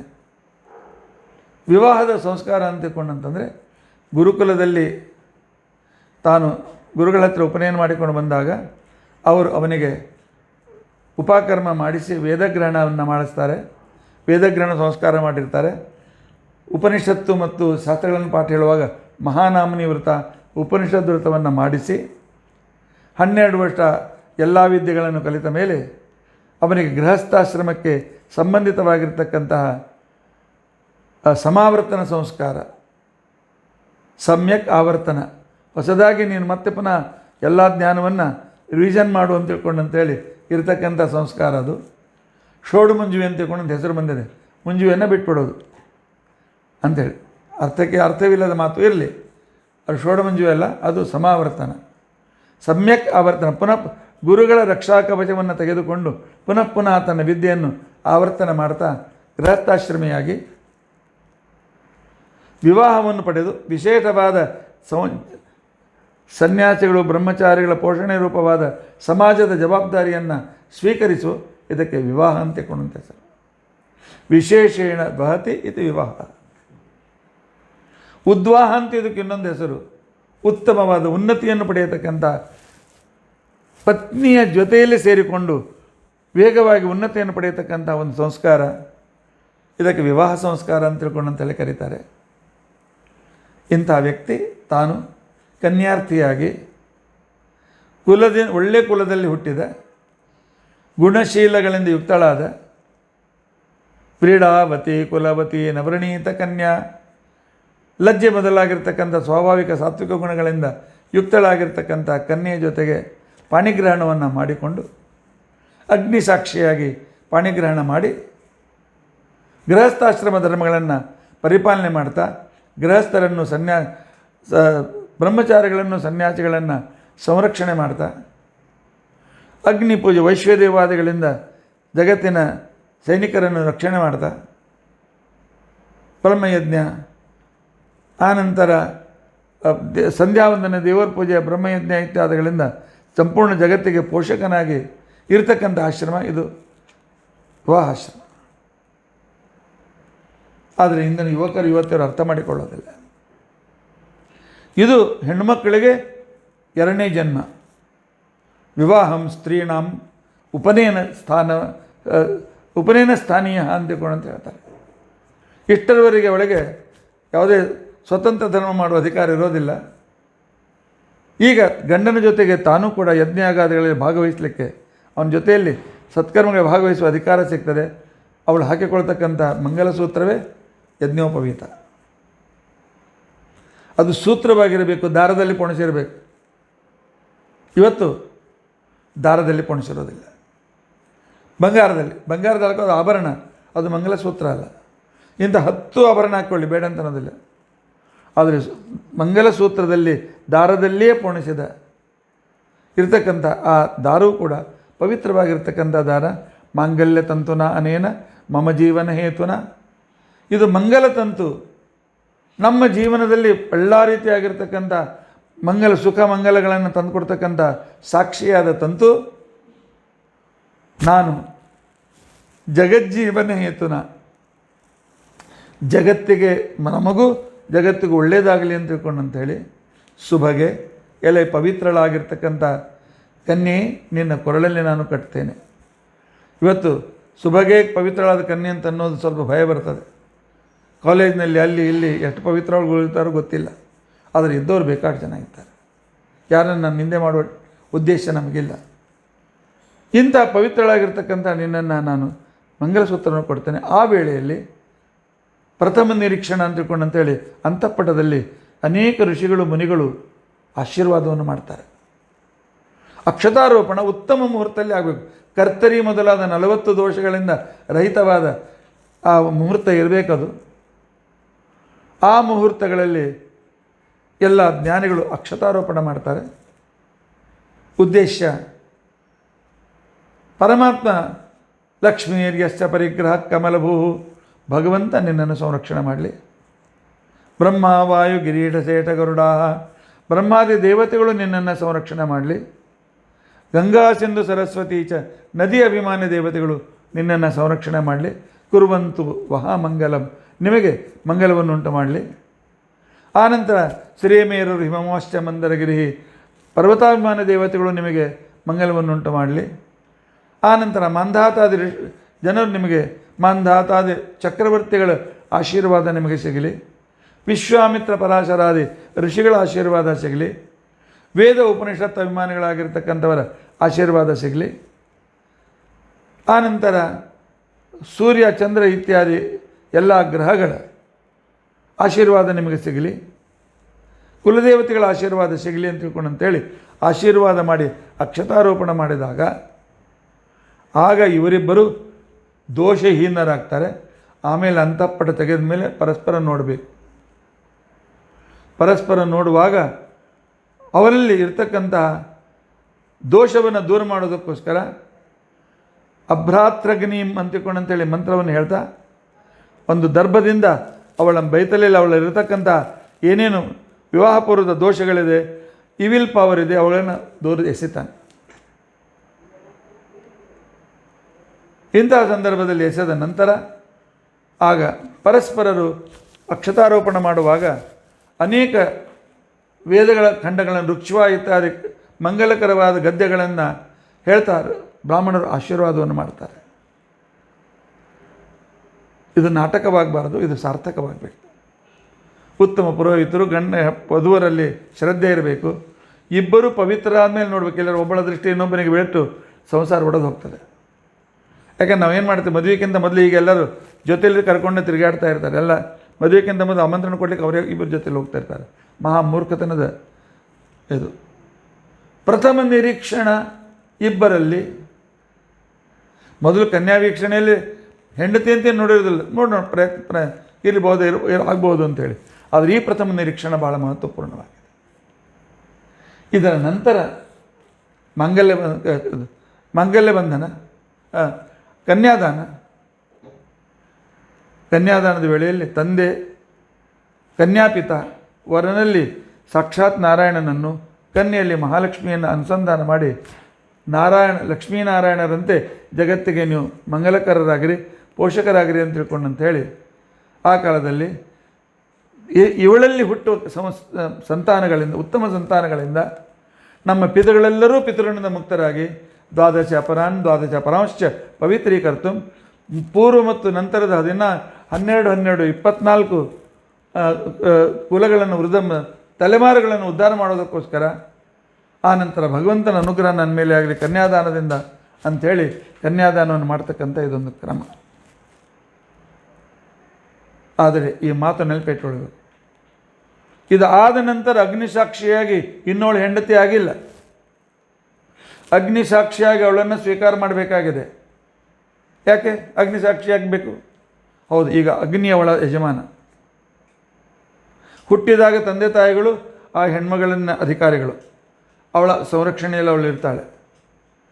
ಆ ನಂತರ 7ನೇ ವರ್ಷದವರೆಗೂ ಚಂದ್ರ ಅವಳನ್ನು ನೋಡಿಕೊಳ್ತಾನೆ, ಅವನ ಜವಾಬ್ದಾರಿ. 7ರಿಂದ ಅವಳು ದೊಡ್ಡವಳಾಗುವವರೆಗೂ ಗಂಧರ್ವ ಅವಳನ್ನು ನೋಡಿಕೊಳ್ತಾನೆ. ಆ ನಂತರ ಅಗ್ನಿ ನೋಡ್ಕೊಳ್ತಾನೆ. ವಿವಾಹವಾದ ಮೇಲೆ ಅಗ್ನಿ ಅವರನ್ನು ನೋಡ್ಕೊಳ್ತಾನೆ. ಆದ್ದರಿಂದ ಅಗ್ನಿ, ಇವಳೇ ಅಧಿಕಾರಿ, ನೀನು ಇವಳನ್ನು ನನಗೆ ಒಪ್ಪಿಸಿಕೊಡು. ಸೋಮೋ ದದತ್ ಗಂಧರ್ವಾಯ ಗಂಧರ್ವೋ ದದ್ ಅಗ್ನೇ ಅಗ್ನಿಶ್ಚ ಮಹ್ಯಂ ಇಮಾಂ ಅದಾತ್. ಎಂಥ ಅದ್ಭುತ ಚಿಂತನೆ ಇದೆ. ಇಲ್ಲದೇ ಇದ್ದರೆ, ಆ ಅಗ್ನಿಸಾಕ್ಷಿಯಾಗಿ ಮದುವೆ ಆಗದೇ ಇದ್ದರೆ, ಈಗಿನ ಕಾಲಕ್ಕೆಲ್ಲ ಲವ್ ಮ್ಯಾರೇಜು, ರಿಜಿಸ್ಟರ್ ಮ್ಯಾರೇಜು ಬಂದಿವೆ ಅಲ್ಲ, ಆ ರೀತಿಯಾಗಿರ್ತಕ್ಕಂಥ ಮದುವೆ ಆದವರು ಅವಳು ಪರಸ್ತ್ರೀಯು ಪರಪುರುಷ, ದಿನಾಲು ಅವರಿಗೆ ಪರಪುರುಷ ಪರಸ್ತ್ರೀಯರ ಸಂಘದ ರೌರವಾದಿ ನರಕದಾಯಕವಾದ ಪಾಪಗಳು ಬರ್ತವೆ. ಯಾಕಂದರೆ ಈ ವಸ್ತು ದಾನ ಕೊಡ್ತಕ್ಕಂಥದ್ದನ್ನು ಒಪ್ಪಿಸಿಕೊಡ್ಬೇಕು, ತೆಗೆದುಕೊಪ್ಪನ್ನು ಕೊಟ್ಟಿದ್ದೇನೆ ಅಂತೇಳಿ. ಹಾಗೆ ಅದು ತೆಗೆದುಕೊಂಡು ಹೋದರೆ ಅದು ಕಳ್ಳತನ ಆಗ್ತಾರೆ. ಅದರಲ್ಲಂತೂ ಇವತ್ತು ವಿಧರ್ಮೀಯ ವಿವಾಹಗಳು ಏನು ಬಂದಿವೆ, ಇಂಟರ್ ಕಾಸ್ಟ್ ಮ್ಯಾರೇಜ್ಗಳು. ಇಂಟರ್ ಕಾಸ್ಟ್ ಮ್ಯಾರೇಜ್ ಅಂತ ತಿಳ್ಕೊಂಡಂತೇನಿವೆ, ಈ ಇಂಟರ್ ಕಾಸ್ಟ್ ಮ್ಯಾರೇಜ್ಗಳು ಸಂಪೂರ್ಣ ನಮ್ಮ ಭಾರತೀಯ ಸಂಸ್ಕೃತಿಯನ್ನೇ ಕೆಡಿಸಿಬಿಟ್ಟಿವೆ. ನಾವು ತಪ್ಪು ತಿಳ್ಕೊಂಡು ಇಂಟರ್ ಕಾಸ್ಟ್ ಮ್ಯಾರೇಜಿಗೆ ಗೌರ್ಮೆಂಟ್ ಹಣ ಕೊಡ್ತದೆ. ಮೊದಲಿನ ಗೌರ್ಮೆಂಟ್ ಇದು, ಈಗಿನ ಗೌರ್ಮೆಂಟ್ ಕೊಡ್ತೋ ಇಲ್ಲ ಗೊತ್ತಿಲ್ಲ, ಅಥವಾ ತೆಗೆದುಹಾಕ್ತದೆ. ಯಾಕೆ? ಭಾರತೀಯ ಸಂಸ್ಕೃತಿಯನ್ನು ಕೊಲ್ಲಬೇಕು. ಒಳ್ಳೆಯ ಮಕ್ಕಳು ಹುಟ್ಟಬಾರದು. ಬೇರೆ ಬೇರೆ ಜಾತಿಯಿಂದ ಹುಟ್ಟತಕ್ಕಂಥ ಮಕ್ಕಳು ಕ್ರೂರರಾಗಿರ್ತಾರೆ, ಸಿಟ್ಟಿನವರು ಇರ್ತಾರೆ, ಡೊಮಿನೇಟ್ ಇರ್ತಾರೆ, ಇಲ್ಲ ರೋಗಿಗಳಾಗ್ತಾರೆ. ಏನು ರೀ ಆಚಾರ್ಯ, ನೀವೆಲ್ಲ ಭವಿಷ್ಯ ಕಂಡಿದ್ದೀರಾ? ನಾನು ಕಂಡಿಲ್ಲ. ಶಾಸ್ತ್ರ ಹೇಳ್ತಾರೆ, ವಾಟ್ಸನ್ ಅಂತಕ್ಕಂಥ ನೋಬೆಲ್ ಪ್ರೈಸ್ ಗೆದ್ದ ವ್ಯಕ್ತಿ, ಫಾದರ್ ಆಫ್ ಜೀನ್ಸಿನ ಮೇಲೆ ಸಂಶೋಧನೆ ಮಾಡಿ ಡಾಕ್ಟರೇಟ್ ಪಡೆದ ವ್ಯಕ್ತಿ. ಅವನು ಸ್ವತಃ ವಿಶ್ವದಲ್ಲಿ ಒಂದು ವಿಜ್ಞಾನಿಗಳ ಒಂದು ಕಾನ್ಫರೆನ್ಸ್ನಲ್ಲಿ, ಅದಕ್ಕೆ ಸೈನ್ಸ್ ಕಾಂಗ್ರೆಸ್ ಅಂತ ಕರೀತಾರೆ. ಆ ಸಭೆಯಲ್ಲಿ ಹೇಳಿದ್ದಾನೆ, ಭಾರತದಲ್ಲಿ ಏನು ಸವರ್ಣರಲ್ಲಿ ವಿವಾಹ ಅಂತಿಕೊಂಡಂತೇನಿದೆ, ಇದರಷ್ಟು ಉತ್ತಮವಾದ ಒಳ್ಳೆ ಜೀನ್ಸ್ಗಳನ್ನು ಬೆಳೆಸ್ತಕ್ಕಂಥ ಸಂಸ್ಕಾರ ಬೇರೆ ಯಾವುದೂ ಇಲ್ಲ ಅಂತ ತಿಳ್ಕೊಂಡಂತ ಹೇಳ್ತಾನೆ. ನಂತರ ಅವನು ಭಾರತಕ್ಕೆ ಬಂದು ಸವರ್ಣ ವಿವಾಹಗಳನ್ನು, ಆ ನಂತರ ಕಲ್ಕತ್ತಾದಲ್ಲಿ ಇರ್ತಕ್ಕಂಥ ಬಂಗಾಲ್ ಈ ಪರಗಣ ಛತ್ತೀಸ್ ಪರಗಣ ಭಾಗದಲ್ಲಿ ಅವನು ಅನೇಕ ರೀತಿಯಾದಂಥ ಇಂಟರ್ಕಾಸ್ಟ್ ಮದುವೆಯನ್ನು ಪರೀಕ್ಷೆ ಮಾಡಿ ಕೊನೆಗೆ ಹೇಳ್ತಾನೆ, ಇಂಟರ್ಕಾಸ್ಟ್ ಮ್ಯಾರೇಜಿಂದ ವಿರುದ್ಧ ಸ್ವಭಾವದ ಎರಡು ಜೀನ್ಸ್ ಕೂಡಿದಾಗ ಅದರಲ್ಲಿ ಜೀನ್ಸ್ನಲ್ಲಿ ಒಂದು ವ್ಯವಸ್ಥಿತ ಏನಿರ್ತದೆ, ವ್ಯವಸ್ಥೆ ಕೆಟ್ಟು ಹೋಗ್ತಾರೆ. ಗಿಡಗಳನ್ನು ಕಲ್ಮಿ ಮಾಡ್ತೇವೆ, ಕಲ್ಮಿ ಮಾಡಿದಾಗ ಮೂಲ ಸ್ವರೂಪ ಬಿಟ್ಟು ಮಿಕ್ಸ್ ಆದಂಥ ಹಣ್ಣುಗಳು, ಆ ಕಲ್ಮಿ ಮಾಡಿದ ಗಿಡಗಳು ಬೇಗನೆ ಸತ್ತು ಹೋಗ್ತವೆ. ಹೈಬ್ರಿಡ್ ಬೆಳೆಸ್ತಕ್ಕಂಥ ಏನು ಕರ್ಮ ಇದೆ, ಹೊಲಗಳು ಹಾಳಾಗ್ತವೆ. ಸ್ವಾಭಾವಿಕವಾಗಿರ್ತಕ್ಕಂಥ ಈ ಜೀನ್ಸು ಭಾರತ ದೇಶದಲ್ಲಿ ಭಾಳ ಚೆನ್ನಾಗಿದೆ, ಆದರೆ ಅಲ್ಲಿಯ ಸರ್ಕಾರ ಮೂರ್ಖ ಇದೆ ಅಂತ ಬೈತಾನೆ. ಅಲ್ಲಿಯ ಸರ್ಕಾರದವರಿಗೆ ನನ್ನ ಮಾತು ರುಚಿಸುವುದಿಲ್ಲ. ಅವರು ಈ ಸವರ್ಣ ವಿವಾಹವನ್ನು ಕೆಡಿಸೋದಕ್ಕೋಸ್ಕರ ಹೊರಟಿದ್ದಾರೆ, ತಮ್ಮ ಓಟಿಗೋಸ್ಕರ. ಇದನ್ನೇ ಬರೀತಾನೆ ಅವನು, ತಮ್ಮ ಅಧಿಕಾರದ ದಾಹಕ್ಕೋಸ್ಕರ ದೊಡ್ಡ ತಪ್ಪು ಮಾಡ್ತಾ ಇದ್ದಾರೆ. ದೇವರು ಭಾರತವನ್ನು ಉಳಿಸಲಿ ಅಂತ ತಿಳ್ಕೊಂಡು ಅಂತೇಳಿ ಅವನು ತನ್ನ ಪ್ರವಚನದಲ್ಲಿ ಇದನ್ನು ಹೇಳಿದ್ದಾನೆ, ಜಗತ್ತಿನ ಎಲ್ಲ ಸೈಂಟಿಸ್ಟ್ ಎದುರಿಗೆ. ಆದ್ದರಿಂದಾಗಿ ಅದು ವಿಧರ್ಮೀಯ ವಿವಾಹ ಅಂತಿಕೊಂಡಂತೇನಿದೆ, ಇಂಟರ್ ಕಾಸ್ಟ್ ಮ್ಯಾರೇಜ್ ಅಂತೇನಿದೆ, ಯಾವ ಧರ್ಮ ಆ ಧರ್ಮ ತಮ್ಮ ಸ್ಥಾನದಲ್ಲಿ ಅದು ಶ್ರೇಷ್ಠ, ಆ ಜಾತಿಯ ತನ್ನ ಸ್ಥಾನದಲ್ಲಿ ಅದು ಶ್ರೇಷ್ಠ. ಆದರೆ ಎರಡು ಮಿಕ್ಸ್ ಮಾಡಿದರೆ ಅದು ಕೆಟ್ಟು ಹೋಗ್ತದೆ. ವಿರುದ್ಧ ಇವತ್ತಿನ ಕ್ಯಾನ್ಸರಿಗೆ ಕಾರಣ ಗೊತ್ತೇ? ವಿರುದ್ಧ ಆಹಾರ. ವಿರುದ್ಧ ಆಹಾರ. ಊಟ ಆದ ಕ್ಷಣಕ್ಕೆ, ಬಿಸಿ ಬಿಸಿ ಊಟ ಮಾಡಿದ ಕ್ಷಣಕ್ಕೆ ಐಸ್ ಕ್ರೀಮ್ ತಿನ್ನೋದು. ಇದನ್ನು ಆಯುರ್ವೇದದಲ್ಲಿ ಹೇಳ್ತಾರೆ, ಇದೇ ಕ್ಯಾನ್ಸರ್ಗೆ ಕಾರಣ. ಖಾರ ಪದಾರ್ಥ ತಿನ್ನೋದು, ಆನಂತರ ಫ್ರಿಜ್ ನೀರು ಕುಡಿಯೋದು, ಇವೇ ಕ್ಯಾನ್ಸರ್ ಆದ ರೋಗಗಳಿಗೆ ಕಾರಣ. ಭಾಳ ಬೆಳೆಸೋದಿಲ್ಲ ನಾನು, ಈಗಾಗಲೇ ಹೆಚ್ಚು ವೇಳೆ ಆಗಿದೆ. ಆದ್ದರಿಂದಾಗಿ ಇಂಟರ್ ಕಾಸ್ಟ್ ಮ್ಯಾರೇಜ್ ಅಂತ ತಿಳ್ಕೊಂಡಂತಂದರೆ ವಿರುದ್ಧ ಆಹಾರಗಳು. ಅದಕ್ಕೆ ಅವನು ಬರೀತಾನೆ, ವಾಟ್ಸನ್ ಬರೀತಾನೆ, ಮೊದಲನೇ ಜನ್ರೇಷನ್ ಅಗ್ರೆಸಿವ್ ಇರ್ತದೆ, ಇವರೇನೋ ಕಾಂಪ್ರಮೈಸ್ ಮಾಡ್ಕೊಳ್ತಾಳೆ, ಆದರೆ ಅವರ ಜೀನ್ಸ್ಗಳು ಒಂದಕ್ಕೊಂದು ಕೋಆಪ್ರೇಟ್ ಮಾಡೋದಿಲ್ಲ. ಆ ವ್ಯಕ್ತಿಯಲ್ಲಿ ಒಂದು ಅನ್ರೆಸ್ಟ್ನೆಸ್ ಇರ್ತದೆ. ಇಂದಿನ ಯುವಕರಲ್ಲಿ ಅದೇ, ಏನಿದ್ರೂ ತೃಪ್ತಿ ಇಲ್ಲ.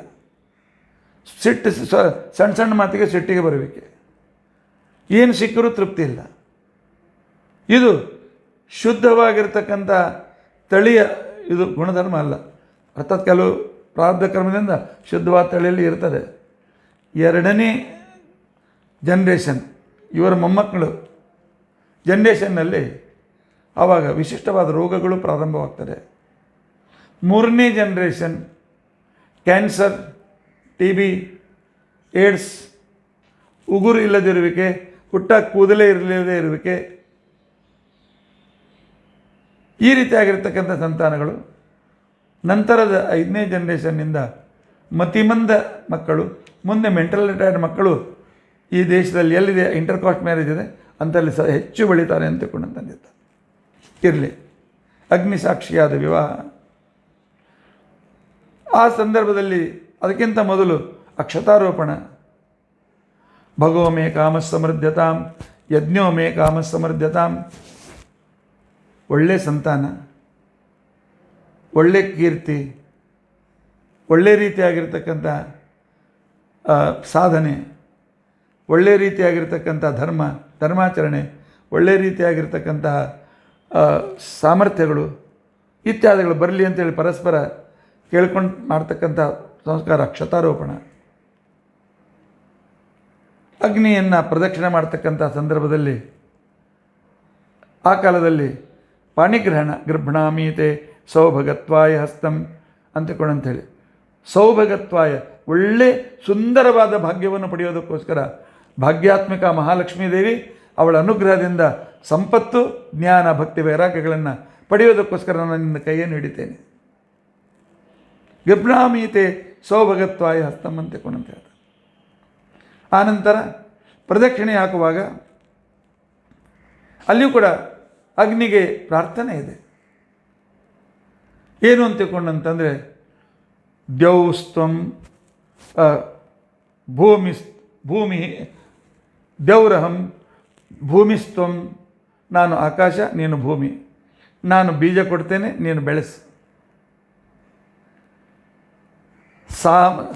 ಸಾಮಾಹಂ ರುಕ್ತ್ವಂ, ನಾನು ಸಾಮಗಾನವನ್ನು ಮಾಡಿ ವಿಶೇಷವಾಗಿರ್ತಕ್ಕಂಥ ರೀತಿಯಲ್ಲಿ ದೇವತೆಗಳನ್ನು ಒಲಿಸ್ತೇನೆ, ನೀನು ಋಗ್ವೇದದಂತೆ ಭಗವಂತನ ಅನುಗ್ರಹವನ್ನು ಪಡೆಯಲಿಕ್ಕೆ ಸಮರ್ಥಳಾಗ. ಆ ನಂತರ ಅಮೋಹಮಸ್ಮಿ, ನಾನು ಮೋಹಕ್ಕಾಗಿ ಭೋಗಕ್ಕಾಗಿ ಮದುವೆ ಆಗ್ತಾ ಇಲ್ಲ, ನೀನು ಕೂಡ ಅದೇ ರೀತಿಯಾದ ಒಳ್ಳೆಯ ಉದ್ದೇಶದಿಂದ ಇದ್ದೀರಿ, ನೀನು ನನ್ನನ್ನು ಅನುಸರಿಸು. ಪ್ರಜನೆಯಾವಹೇ, ನಾವಿಬ್ಬರು ಒಂದೇ ಸೇರಿಕೊಂಡು ಒಳ್ಳೆಯ ಮಕ್ಕಳನ್ನು ಪಡೆಯೋಣ, ಜೀವನದಲ್ಲಿ ಸುಖಿಯಾಗೋಣ. ಪ್ರಾರ್ಥನೆ ಇದೆ. ಪುರೋಹಿತರು, ಎಷ್ಟೋ ಪುರೋಹಿತರಿಗೆ ಅರ್ಥವೂ ಗೊತ್ತಿರೋದಿಲ್ಲ. ಈಗ ಒಳ್ಳೆ ಪುರೋಹಿತರು ಬರ್ತಾ ಇದ್ದಾರೆ. ಆನಂತರ ಯಜಮಾನರಿಗಂತೂ ಅರ್ಥವೇ ಗೊತ್ತಿಲ್ಲ. ಇದಾದ ನಂತರ ಸಪ್ತಪದಿ, ಅದ್ಭುತವಾಗಿರ್ತಕ್ಕಂಥ ರೀತಿಯಲ್ಲಿ ಪ್ರಾರ್ಥನೆ ಪ್ರತಿಜ್ಞೆ ಇದೆ. ನೋಡು, ನಾವಿಬ್ಬರು ಒಳ್ಳೆ ಮಿತ್ರರಂತೆ ಸುಖವಾಗಿರೋಣ, ಸೇವಕರು ದಾಸರಂತೆ ಅಲ್ಲ. ಇಷ ಏಕಪದಿ ಭವ, ಸಂಸಾರದಲ್ಲಿ ಉತ್ತಮವಾದ ಏನು ಸತ್ಕಾಮನೆಗಳು ಅಂತಿವೆ, ಶಾಸ್ತ್ರದಲ್ಲಿ ಒಳ್ಳೆಯ ಇಚ್ಛೆಗಳು ಅಂತಿದೆ, ಅದಕ್ಕೋಸ್ಕರ ಒಂದು ಹೆಜ್ಜೆನ ಜೊತೆಯಲ್ಲಿಡೋಣ. ಊರ್ಜೆ ದ್ವಿಪದಿ ಭವ, ಜೀವನದಲ್ಲಿ ಉನ್ನತಿಯನ್ನು ಪಡೆಯೋದಕ್ಕೋಸ್ಕರ ನಮ್ಮ ಜೀವನ, ಇಬ್ಬರ ಜೀವನ ಉನ್ನತವಾಗಬೇಕು.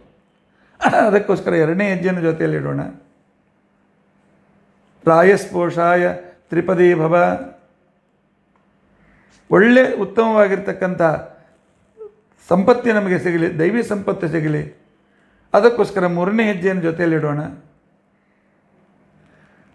ಆ ನಂತರ ಉತ್ತಮವಾಗಿರ್ತಕ್ಕಂತಹ ಸಾಮರ್ಥ್ಯವನ್ನು ಪಡೆಯೋದಕ್ಕೋಸ್ಕರ ಚತುಷ್ಪದಿ ಭವ,